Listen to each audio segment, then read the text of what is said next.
The signs we're seeing in 2025 that point to the arrival of Imam Mahdi, they are not just shocking, they are terrifying. And yet, at the same time, there's a strange kind of hope that rises from it. A hope that maybe, just maybe, all the suffering our Muslim brothers and sisters are going through, in Gaza, in war zones, in refugee camps, in their travels, in the places they've been forced to flee, maybe there will finally be relief for them. I've already made a video on this topic, about whether Imam Mahdi has already been born. And in it, I shared a dream, a powerful dream, where the Prophet tells a woman from Gaza about an army that will soon arrive. An army that will fight for the Muslims, that will rise to break their chains and free them from the injustice and oppression they're drowning in. And when we look at the signs, truly look, the first and most obvious one is the widespread injustice and corruption that has completely consumed the world. When Imam Mahdi appears, it will be during a time where this world will be filled with nothing but darkness.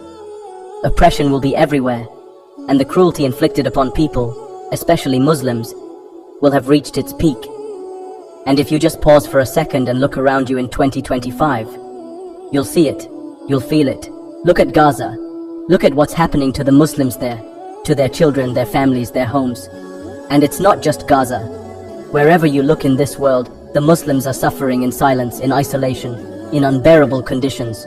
It's gotten so intense, so painful, that words can't even capture it anymore. The sign is disunity among the Muslims. And if there's one thing that's impossible to deny right now, it's this. We are witnessing it with our own eyes. Gaza is surrounded by powerful Muslim countries, yet not one of them has the courage to stand up openly against Israel. Not one. Instead, we see them fighting each other, arguing amongst themselves, feeding into their internal divisions, while the real enemy continues its oppression. I remember, some time ago, I made a video on Saddam Hussein, and while doing all that research, what stood out to me most was just how powerful he was in that time. How strong and united Iraq was under his rule, how he was openly confronting Israel. But then, what did they do? They implemented the classic divide and conquer strategy. They turned Sunni against Shia, created internal conflict, and that's how they broke us. And this is what always happens when Muslims are not strong from within. When our own foundations are shaking, the enemies don't even have to work that hard. But when Imam Mahdi comes, everything will change. Because the Prophet said that from the lineage of my son Hassan, a man will rise, and he will unite the Ummah, gather them under one banner, and restore justice. And look around you now. Can't you see how broken we are? Look at how far apart we've become. Everyone's in their own group, their own sect, their own label. Personally, I feel this division every day. In the area I live, there's a large Muslim community.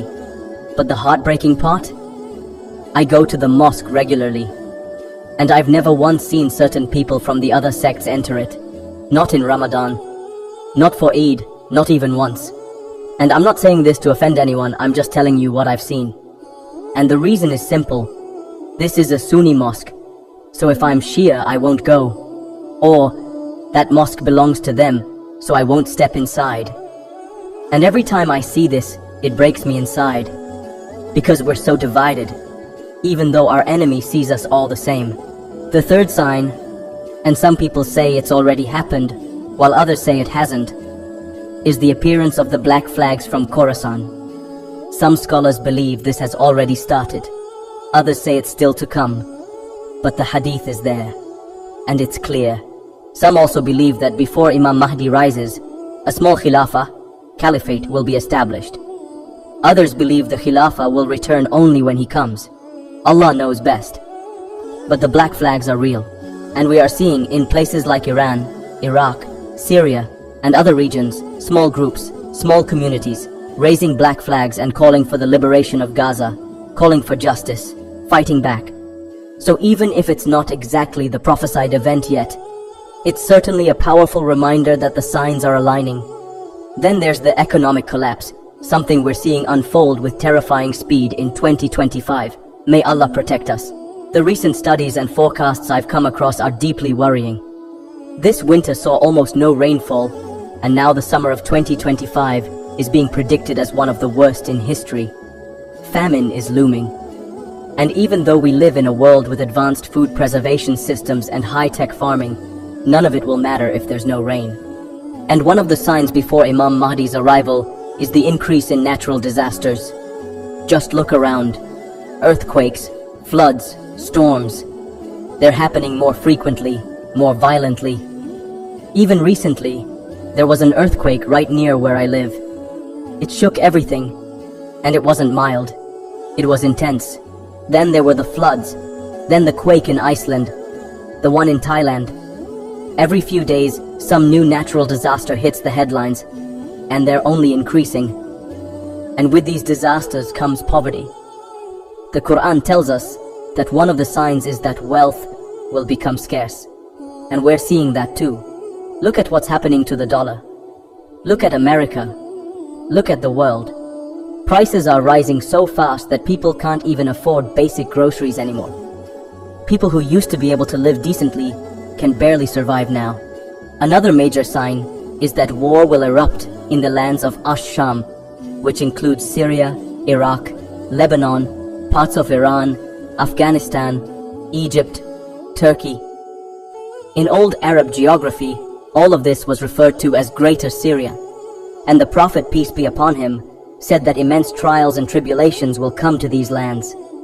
And look at what's happening now. In these very places, Muslims are starving. They're living under constant threat. Justice doesn't exist anymore, and it feels like the global system, the world order, has collapsed in those lands. There's no law, no order, only gangs, tyrants, and cruelty. And all we can do is make dua. Ya Allah, ease their suffering. Ya Allah, help our brothers and sisters. There's another hadith from Sunan Abu Dawud that says the people will begin to long for a righteous leader, a leader who will unite them, someone who can bring all the Muslims together. And I think, if you look at the state of our Ummah today, you'll see that desire rising in all our hearts. We're all looking for someone who can lead us, defend us, bring us out of this darkness.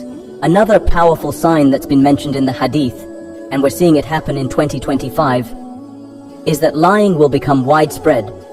Trust will be broken. People will deceive one another without shame. And it's not just on the international level, even on a personal level. Look around. People have stopped trusting each other. Betrayal is common. Falsehood is everywhere. And on the global level, it's even worse. There are also other signs, less authentic, mentioned in weak narrations like in Kitab al-Fitan by Nuaym ibn Hamad.